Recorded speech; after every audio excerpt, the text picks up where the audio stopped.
magaalada waajid oo qiyaastii 70 kilomitir dhinaca waqooyi galbeed kaga beegan magaalada baydhabo ee xarunta gobolka bay ayaa waxay ka mid tahay magaalooyinka ay go'doomiyeen maleeshiyadka al-shabaab ee dhinaca dhulka. muddo 8 bilood ah magaaladaasi wax badeeco ganacsi ah oo dhinaca dhulka ka galay ma jirin. marar ay ganacsato isku dayday inay gaadiid rartaanna wadada ayaa loo galay oo maleeshiyada al-shabaab ayaa gubay. magaaladaasi waxaa maanta booqday madaxweynaha maamul goboleedka koonfur galbeed cabdicasiis laftagareen iyo wafdi uu hogaaminayo. warbixintan waxaa baydhabo ka soo diray mukhtaar maxamed catoosh.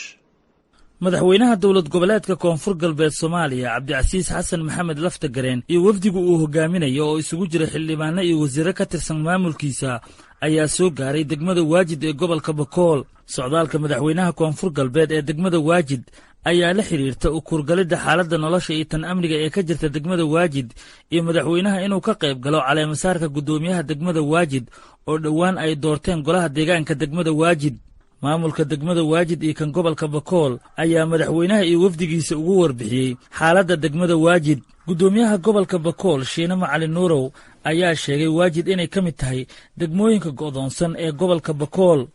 wuxuu kaloo xusay Shiina Macalin Nuurow muddo 8 sano kooxda al-shabaab inay gaadiidka badeecooyinka ay u diideen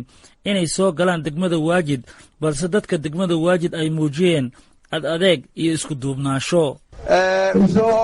وفودن هجامي ومدحوينها سنبدأ كوين ويبوا معنا درهم كرتانا فندر الوجد وي معنا مدحوين كي شجعنا أدين وقدامنا معنا هتوكين كشجعنا في الوجد ودتك كونفور قلبت أنك أتدقون كمعنا ده أنك دبر هذا الجوال.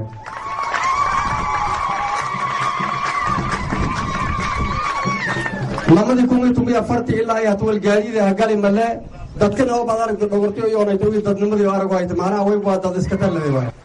meelanka dornayto ma gobolka ay timaanarday oo gobolka waqtiga dheer gali degmooyinka koonfur galbeed wali baa wal maanarday weejida number 2 ka ay madaxweyne dadaalka iyo onaytooy iyo maanarday koonfur galbeed anteed wal ku nagati wali niskooy qudreer koonfur galbeed niskooyti runtii macnaha mayla raayis wali suubidayn reekurooni suubidi weli bakhaasata wali ka haraanaha saaxiibka gobolka Bakool ee Cabdicasiis Xasan Maxamed Laftagareen. madaxweynaha dowlad goboleedka koonfur galbeed Soomaaliya Cabdicasiis Xasan Maxamed Laftagareen oo isna boqolaal dadweynaha degmada Xudar kula hadlaya xarunta hanuuninta degmada Waajid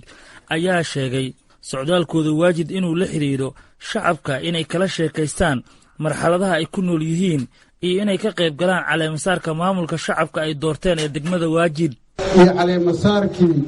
maamulkiisu waxay isku xuleen doorateen yaan koyni wali kale aan koynay inuu mar lamaad shacabka Waajid la warsana baahidiyo iyo daruufta ka jirta Waajid uu ogaana walaalay walaal la suubiyo kor la suubiyo walaalay walaal koonfur galbeed qobay kortoon la qobada shacabka iyo dawladana gacmo isqabsadaan si wada jir dadka Waajid limbadbaadiyo sida uu ognaa gudoomiyaha gobolka sheegay Waajid wali ku hirinayay jirtay baabuurtaha galaasa dhaqdhaqaaqi badeecada labar adeeg badan suubiyeen dulqaad badan suubiyeen maqaxna balad shooreen ka dulqaadeen ilaahay idin sheegay wali rajeeyaan sidii safarkii hore aan ballan qaaday inay la aragi doono hooy ilaahay jirtay oo furmaan Waajid iyo Baydhabo isku furanta Waajid iyo Xudar isku furanta qorshaha uu ku wareeyo qodob doono kaasana gal doono insha Allah. bishii Abriil ee sanadkan ayay ahayd markii degmada Waajid ee gobolka Bakool loo dhisay golo deegaan oo doortay gudoomiye iyo ku-xigeenkiisa.